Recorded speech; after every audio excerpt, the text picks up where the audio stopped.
Sabi mo rito ng Matthew 8:48. Therefore, you shall be perfect, just as your Father in heaven is perfect. Po ba tayo sa alam natin, Panginoon? Kaya po ba natin maging perfect?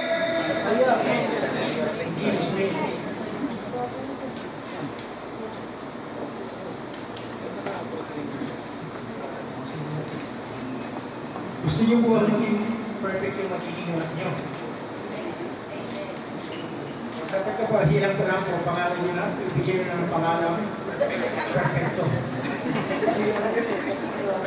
Patingnan po natin ang ibig sabihin niyo.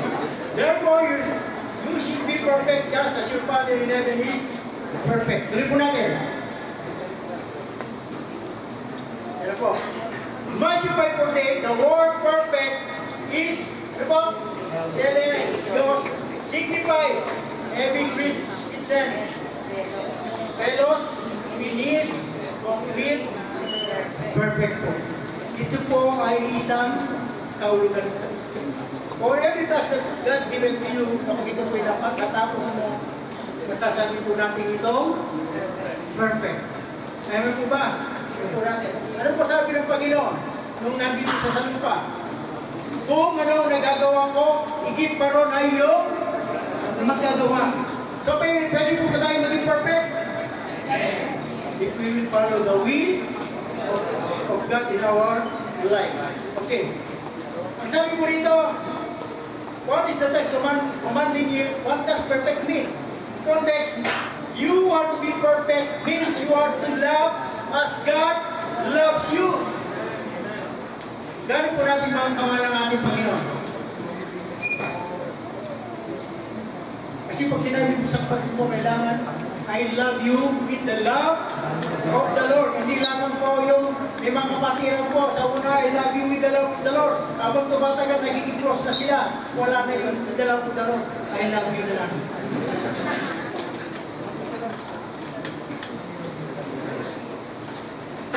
Okay, sabi ko rito,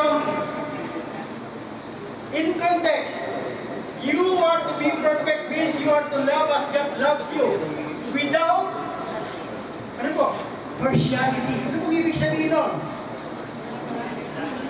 Kailangan po, fair po, yung love po natin. No, hindi po tayo, nagtataki. Without favoritism. Hindi yung kapag maganda si sister, lahat ng bagay binibigay mo sa kanya, pati yung para sa iyo, ay binibigay mo nito po. Pero kapag hindi mo kaibigan, hindi mo siya pa-vibes, bahala ka sa buhay mo.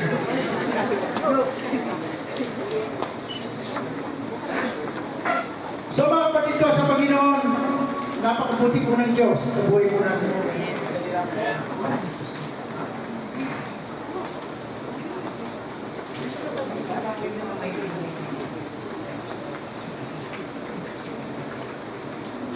So tuloy po natin, Matthew 5:43 up to 45.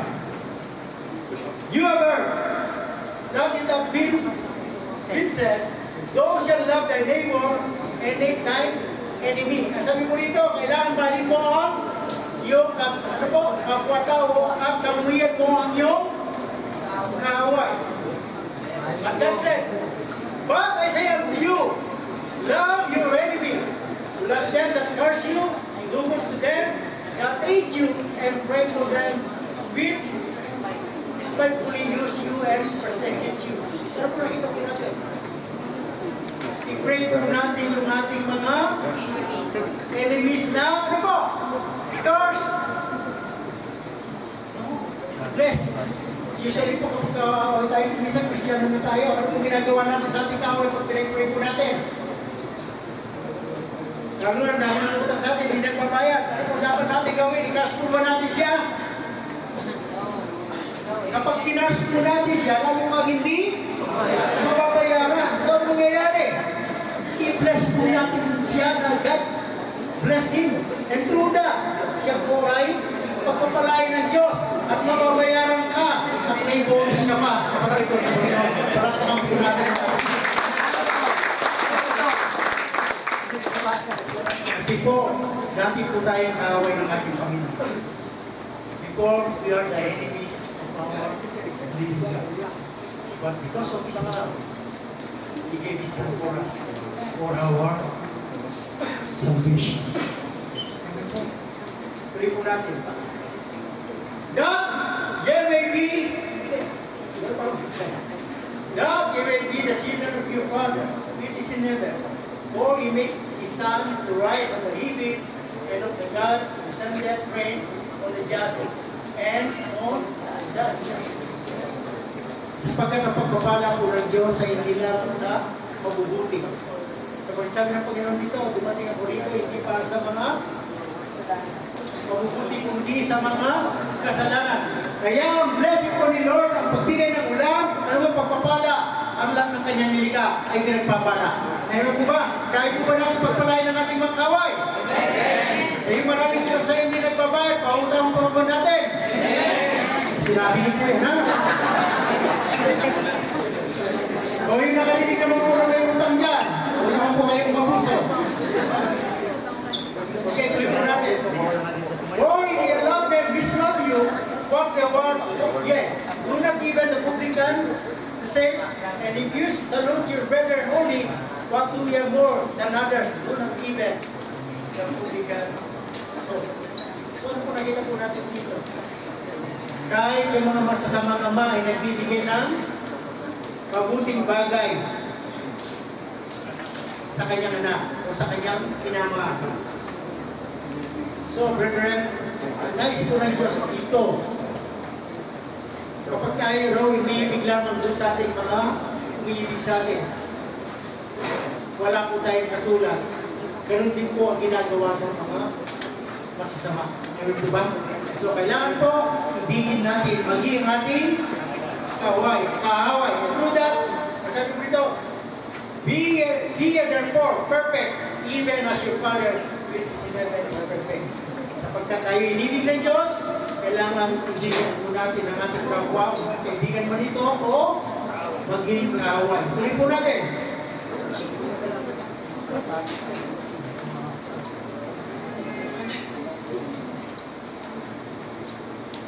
Therefore, you are to be perfect as your Father is perfect. Kaya yung po inibig ng sabihin po ng perfection, if we love one another. Tuloy po natin.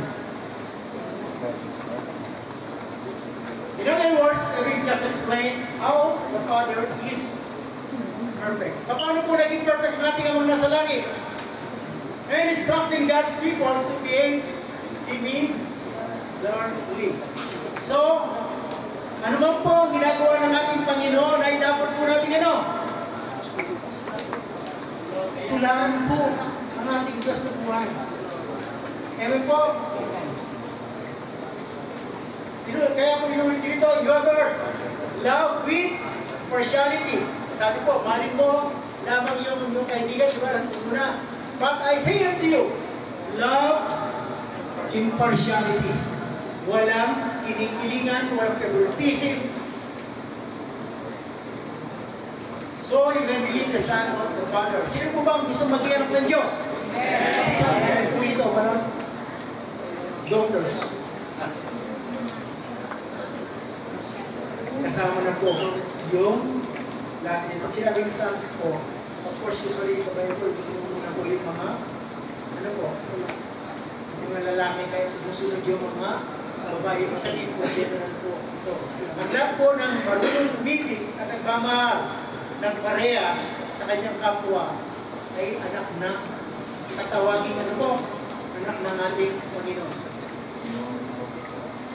Okay, Father loves impartiality. If you love impartiality, you are nothing special. Useless po, wala po.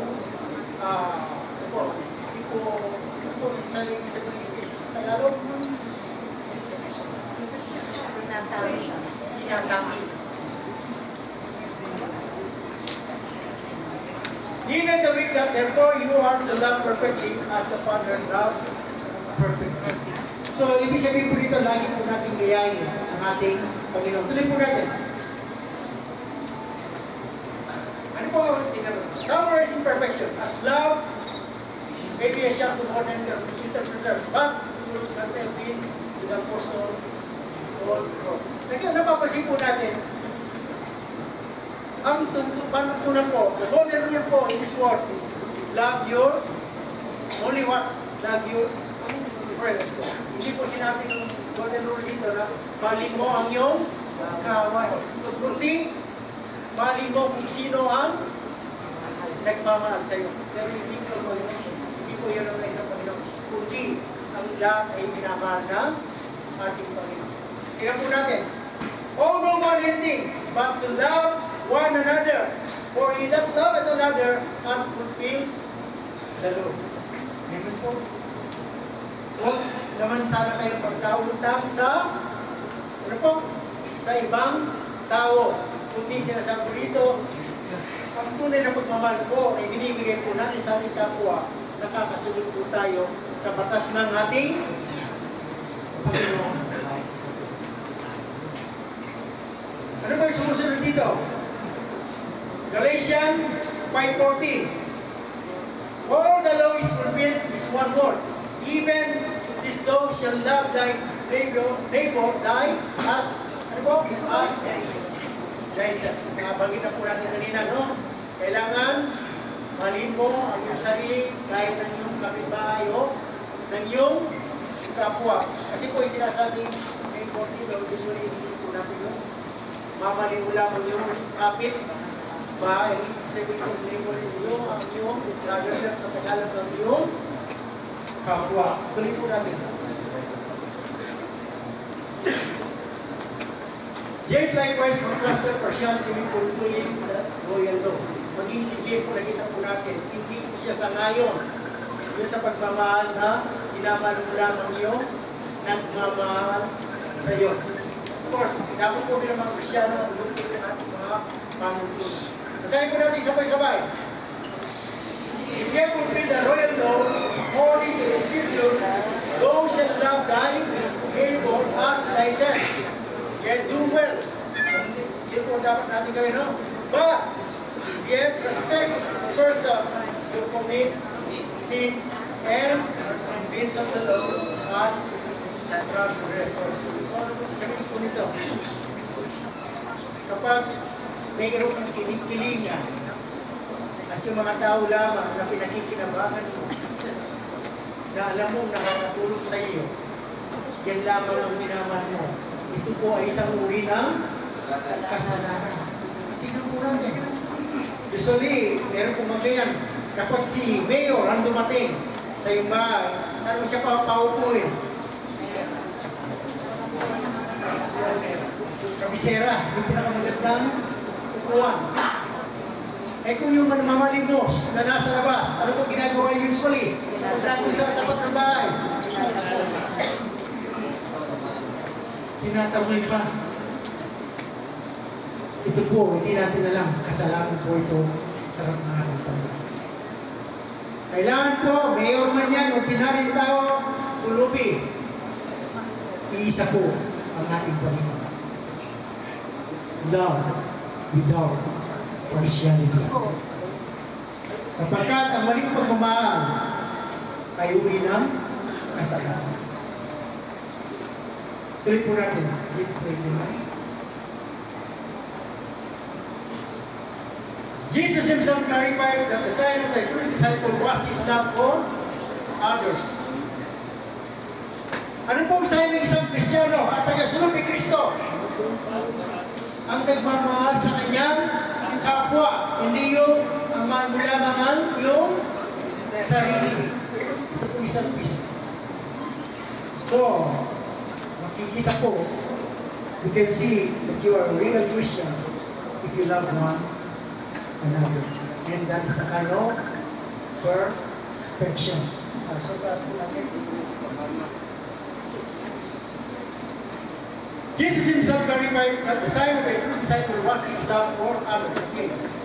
By this shall all men know that you are my disciple if you have loved one another.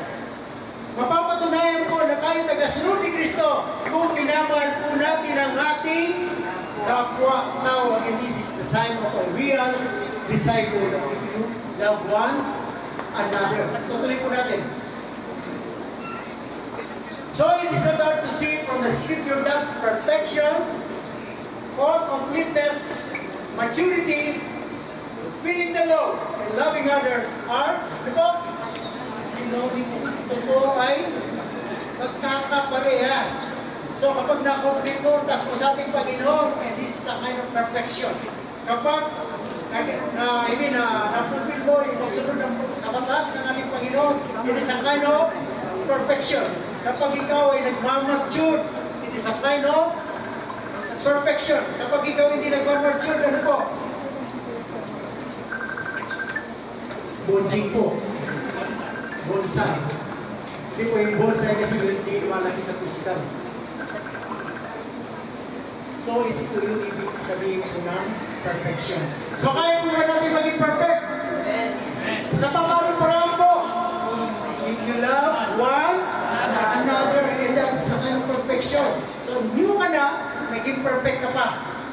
Ayaw po ba? So, tuloy po natin. Question ako.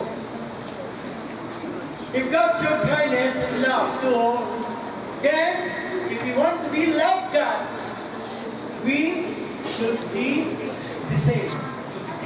Do the same po. Kailangan po, we are Christ like po. Hindi po yung against po tayo sa panuntunan po ng ating Panginoon. So ano po, makikita po natin, do not let our love be divided po. Kailangan po sa mga Kristyano po, dapat maramdaman ng bawat isa. Pag-ibig. Hindi po yung pag-ibig na walang dangal. Hindi pag-ibig na nagmumula sa ating Panginoon. Sabi ng isang kapatid, kung pinatulang mo siya, kasi mas maganda na magmahal yung kapwa niya Kristiyano kaysa sa libutan.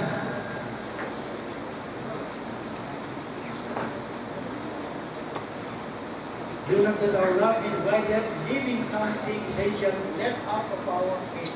So ano pong dapat natin talagang magingin? Fix your eyes unto Jesus. At hindi sa rock ng faith. Itungo po natin ang ating pansin sa ating Panginoon Kristo. Ako'y naniniwala, baka naman po sa naranasan natin kanina, hindi na muli tayo maatin ng gawain. Marahil kanina, pumapasok po sa isip ko, kapag may nangyari sa akin, paano na ang aking pamilya? Kapag nangyari sa akin, paano na yung aking pinag-aaral? And I do believe God will never leave me. And through that experience, I know one thing in our heart, God is always with us. And now, I do believe before we leave this place, we are a strong Christian. Because Jesus always with us. So, papa po natin ang Panginoon.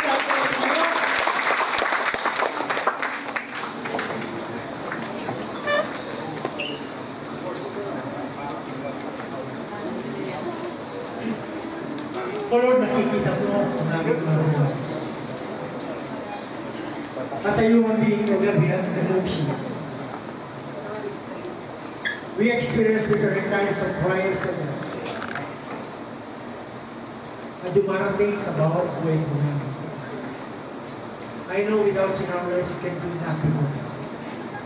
But we know and we believe that you are with us, Jesus. You are with us that napatuloy na nagbibigay kalakasan sa amin.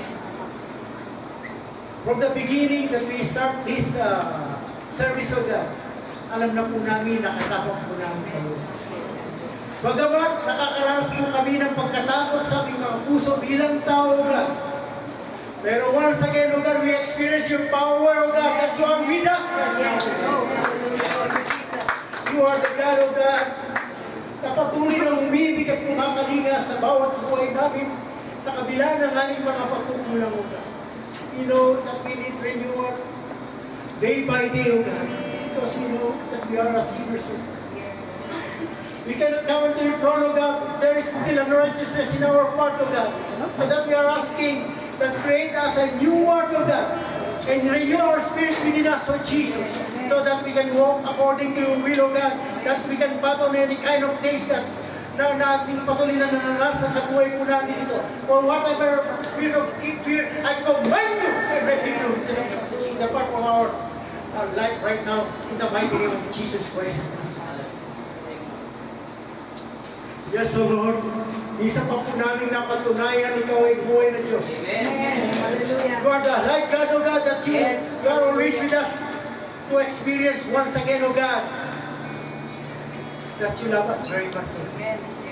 Minsan mo nang binigay ang aming buhay para sa amin, O God, kaya kami naniniwala hanggang sa katapusan ng mundong ito, hindi mo kami papabayaan, O Jesus. Amen. Hallelujah. Pagaman patuloy mong palalakasin ang aming pananampalataya sa pamamagitan po ng iyong salita na matuto po namin mahalin ang aming mga kaway, O Diyos. Kaya sandali ito, Lord, pinupuri ka namin, sinasamba, dinadakila, patuloy na pinasasalamatan sa po ng iyong kabutihan, O God. Kaya sandali ito, Lord, kumilos ka sa bawat isa sa amin sa oras na ito. Kaya sino mang unang naka-attend sa lugaring ito, nangungusap ang banal na Espiritu ng Diyos sa kanyang sarili sa oras na ito, hindi na kailangan lumapit sa pulpito ito, kundi saan ka man naroon mo sa oras na ito, kapatid, nandiyan ka man sa harapan, nandiyan ka man sa likod, ako'y naniniwala that right now the Holy Spirit is now in the midst of us. He knows your heart. You cannot hide anything from Him. If you are willing to submit your life to our living God,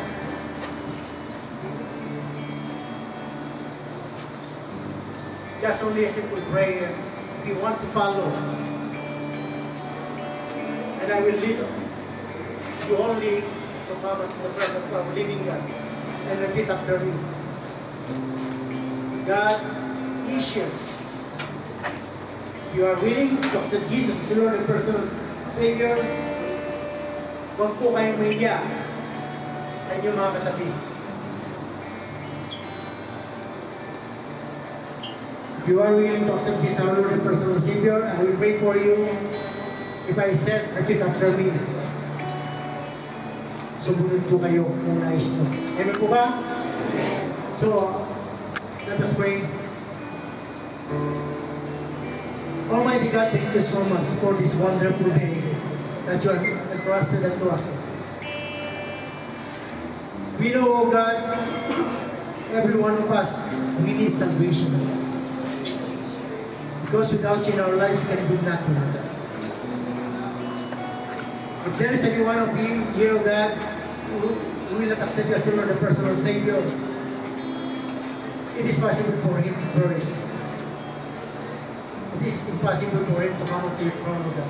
It is impossible for him to come to heaven, O God, if he will not accept you as Lord and personal Savior. Because we don't know when you will come, O God. So it is better that we are ready, O God. Anytime that you will come, if we are ready, O God, you know, and we believe, O God, that you will come into your kingdom, O God. So, sa pagkakataon nito, ang first time, kung sino man po ang first time dito na gustong sumunod sa panalangin ito, huwag po kayong mahiya sa inyong katabi sapagkat mismo si Lord ang nagsabi, ang sino man magkaya sa akin, sa harap ng mga tao, ay kakaya ko siya sa akin naman nasa langit. So if you are willing to accept Jesus Christ as your Lord and personal Savior, because we know in Romans 3:23, ang lahat ay nagkasala at walang sinuman naging karapat-dapat sa harap ng ating Panginoon. In Romans 6:23, ang kabayaran ng kamatayan, ano po? Ang kabayaran ng kasalanan ay kamatayan. Subalit ang kaloob ng Diyos ay buhay na walang hanggan. So right at this moment, brethren, our Lord Jesus Christ, the Holy Spirit, knock our heart of Jesus, ng ating Panginoon sa Kristo. Kumakatok po sa mga oras na ito ang ating Panginoon sa Kristo sa ating mga puso, kung bubuksan po natin ito, siya po'y mananahan sa atin at makasalo po natin sa pang-araw-araw po natin pagmumuha. So if you are willing to accept Jesus as Lord and personal Savior, repeat after me. Ako muna po mananalangin. Lord, dakila ka ng kapangyarihan sa lahat. Ipuin mo ang bawat puso ng aking mga kapatid sa lugar ito. Hayaan mo ang iyong kapangyarihan ay patuloy na kumilos sa kanilang buhay upang magkaroon sila ng tunay na ugnayan sila. Sino ba sumunod? nais sumunod sa panalangin ito, may tanggapin niyo ito na maluwag sa inyong puso, na ito'y nagmumula sa kabuturan ng inyong puso. And let us pray. O Diyos na dakila, sa oras na ito, ako po'y nagpapakumbaba sa inyo. Nagsusumamo sa iyong dakilang Ama. Patawarin mo po ako sa lahat ng aking mga kasalanan. Mula nang ako'y magkaisip sa mga oras na ito, naniniwala ako sa iyong dakilang Ama. E kaya mo akong patawarin sa lahat ng aking mga kasalanan. At uglasan ng iyong mga luto sapagkat ikaw ay banal.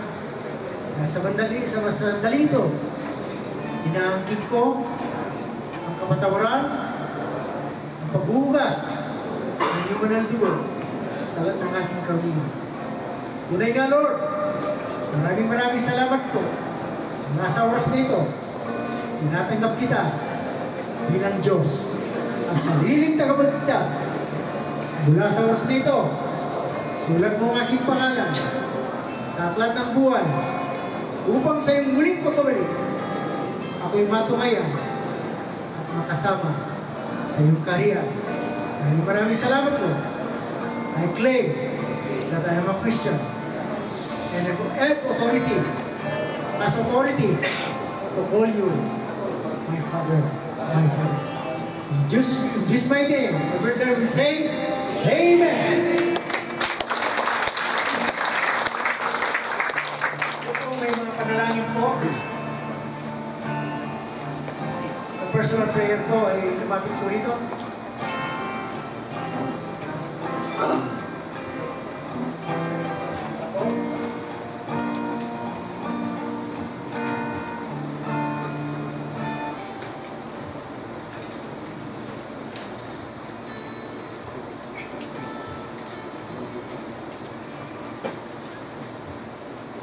Maraming po tayo. O Diyos, patuloy po namin niludulog sa mga oras na ito. Ang ay anak po rin natin si Fatima ay sa araw po ng bukas siya po ay lalaban sa contest ng awitin sa bansang Pilipinas. So God, Lord, pa lamang o God, kumilos ka na sa kanyang buhay, ibigay mo ang magandang boses o God, at ibigay mo ang nararapat sa kanya na naayon sa iyong kalooban o God. Ngayon pa lamang o Diyos, ay patuloy ka ng kumikilos sa kanyang anak na si Fatima o God, na siya po ay magtagumpay sa pagkikipaglaban sa pamagitan po ng awitin o God. At ganun din po sa anak ni Sir Ferdinand na babalik na dito sa Saudi sa araw po ng bukas o God, na si Marlon Jimenez o God. We are asking for your continuous divine protection and guidance o God, and seal him through your blood o God, na upang siya makating po rito ng safe and sound sa gabay at patnubay po ng iyong Banal na Espiritu Santo. Kaya pinagkakatiwala po namin ang kanyang buhay o God, na ang kampanya kanyang babalikan ay tunay po, nandiyan po yung pagpapala. At ganoon din po God, sa buhay po ni Sister Kit o God, na kung saan ay magpapay ng Lexit na po, na magtani pa po patungong Australia o God, ngayon pa lamang na ang kanyang pangangailangan, i-prepare mo na po ito o God, na as soon as possible ang aming kapatid na ito ay tunay po makating sa lugar na kanyang pinapangarap na naayos sa iyong kaluban. Pagpalay mo kanyang buhay sa natataging pangalan at dugo ng aming Panginoon. At ganoon din po o God, sa mga kapatid po namin, different churches o God, po'y naniniwala sa lugarin po ng Rock of Salvation o God, ganun po din po sa Christian Brethren, DCF2 o God, and of course o God, sa kapatid po namin, sa Bread of Everlasting Life o God. Lord, thank you so much o God. Continuous bless them, empower them, and the power of your Spirit, use them mightily for their commitment, salvation o God, and believe o God, that your power is already poured unto them o God. Thank you so much o God. We worship you, we magnify your name o God, and it's every one of us here, O God, to our all visitors, O God, Lord, truly, O God, we know that you are the God who can continue to give them faith, O God, give them power, give them anointing, O God, that continues to bring their footstep, O God, sa mga ganitong gawain, O God, or whatever spirit of fear, I command you and rebuke you the power of these people right now, in the mighty name of Jesus Christ of Nazareth. At ang lahat ay magsabi na, Amen!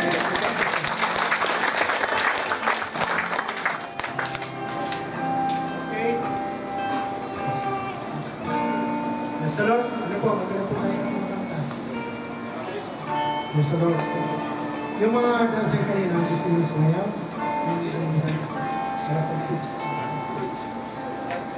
Okay. So tuloy po natin yung, for the meantime, tayo po yung po. Tuloy po natin yung sasayaw kanina.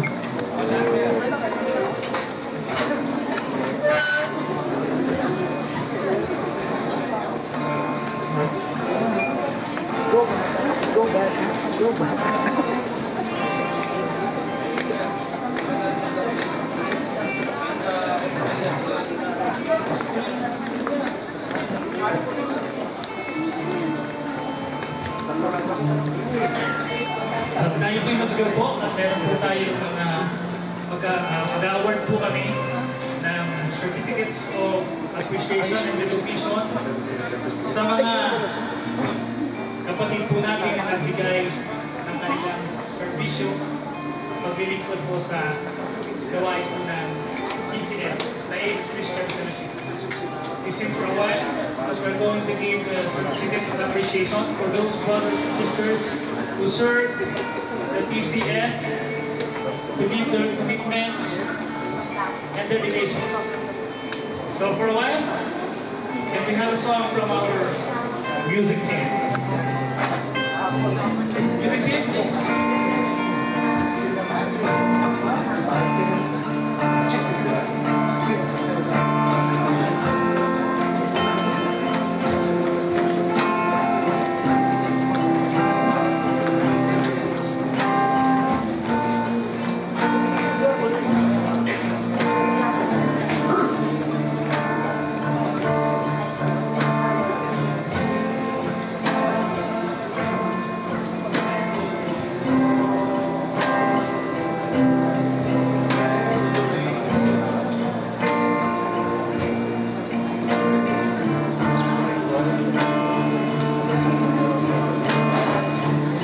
This is the citations.